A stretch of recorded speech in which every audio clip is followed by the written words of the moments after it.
Alors moi je m'appelle Laura Battistella, j'ai actuellement 21 ans. J'ai repris mes études à Nantes et je suis à la faculté de psychologie.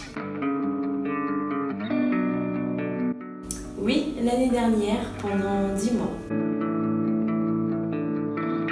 Je me suis retrouvée à un point dans ma vie où j'étais un peu perdue, où je m'étais pris pas mal d'échecs. Pour me recentrer sur moi-même, je pense que j'ai réfléchir aussi à comment envisager mon futur. Je me suis dit que la meilleure solution c'était de partir.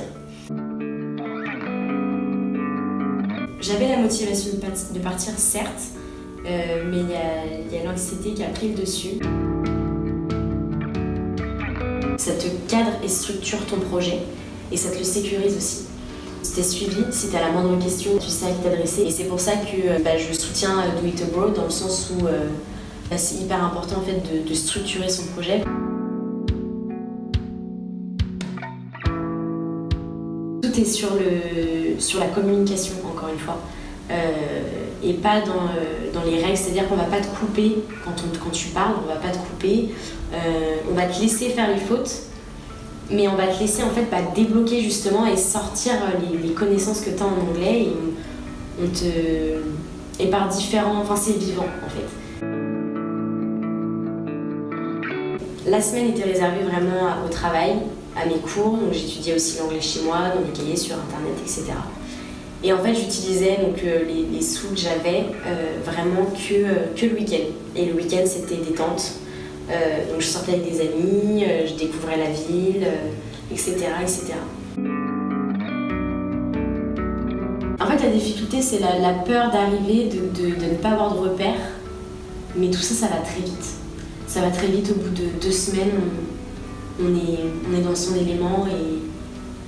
Et les difficultés, il faut les voir plus comme un défi.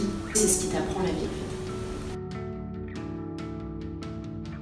Vu que je partais pour 10 mois, j'allais quitter mes proches, dont mes amis, et donc on a fait une soirée pour fêter mon départ. Et il s'avérait en fait que j'ai perdu mon téléphone durant la soirée dans un Uber. Enfin bref, du coup j'ai dû prendre l'avion, arriver à Londres, et j'ai dû me débrouiller pour retrouver la maison sans téléphone, donc sans GPS, sans application, etc. Et je me suis rendu compte qu'en fait c'était possible. Certes, j'ai dû pleurer 1 ou 2 fois, mais l'ouverture d'esprit, ça m'a permis de grandir. Quand on vit dans notre petite ville, on va à nos cours, etc., on est dans notre routine et on ne se rend pas compte en fait, des choses qui se passent autour de nous.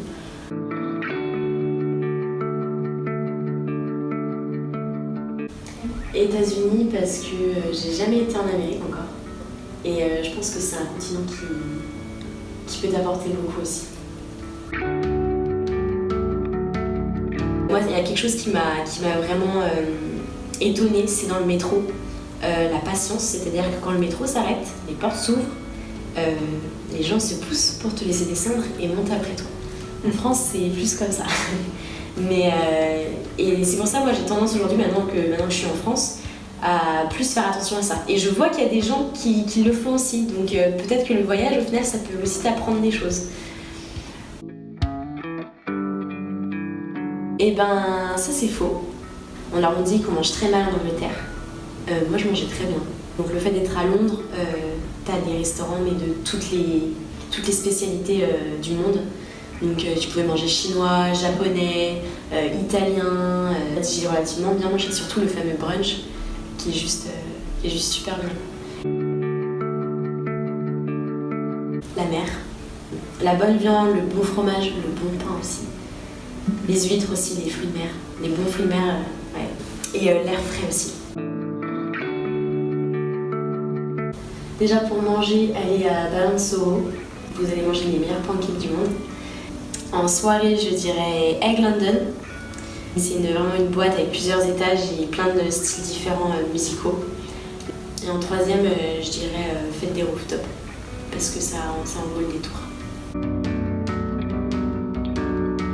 Si vous avez l'opportunité, foncez. Et surtout, structurez votre projet et partez serein. Do it abroad!